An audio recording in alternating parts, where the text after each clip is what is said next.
So আমি এখন যাচ্ছি সিনেমা দেখতে। তো আমি এখন যাবো সাইয়ারা দেখতে।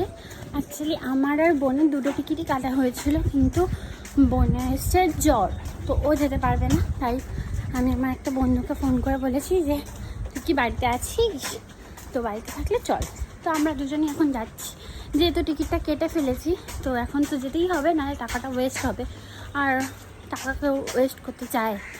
তো এখন আমাকে যেতে হচ্ছে। And this is my outfit. আমি এখন চলে এসেছি মানিকতলা আর দাঁড়িয়েছি আমার বন্ধুটার জন্য। তো দেখি কখন আসে। লেট করা মোটামুটি আমার জীবন থেকে যাবে না। আজ আমি একটু ফার্স্ট এসেছি বলে আমার বন্ধুটা সেটা পূরণ করে দিয়েছে। মুভিটা দেখতে আমরা 15 মিনিট লেট করি। না, তবে ঢুকতে গিয়ে দেরি হচ্ছে বলে যে ভিডিও করা মিস করবো, সেটা করলে কিভাবে হবে। দাঁড়িয়ে ভেবেছিলাম দুটো ফটো তুলবো, সেটার আর জো নেই, সময়ও নেই আর ওর ধৈর্যও নেই। তো চলে গেল ফটফট করে, তাই আমিও ঢুকে গেলাম।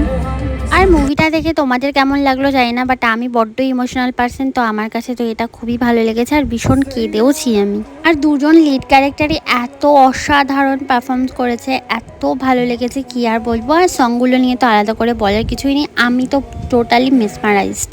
আর এই মুভিটা আমার কেমন লেগেছে, আমার চোখ দুটো দেখলে একদম ক্লিয়ার। আর এই লাস্ট পার্টটা তো জাস্ট টুক মাই হার্ট। আর ওখান থেকে বেরিয়ে আমরা গেছিলাম জলেশ্বর মন্দিরে। ওই ব্লগটা আমি পরে একটা ব্লগে শেয়ার করবো। ওখান থেকে এসে গেছিলাম স্কাইলাস ক্যাফেতে। আজকে যেহেতু বাইরে কিছু খেতে পারবো না, তাই শুধু রং চা খেয়ে বাড়ি চলে এসেছি। Thanks for watching, by.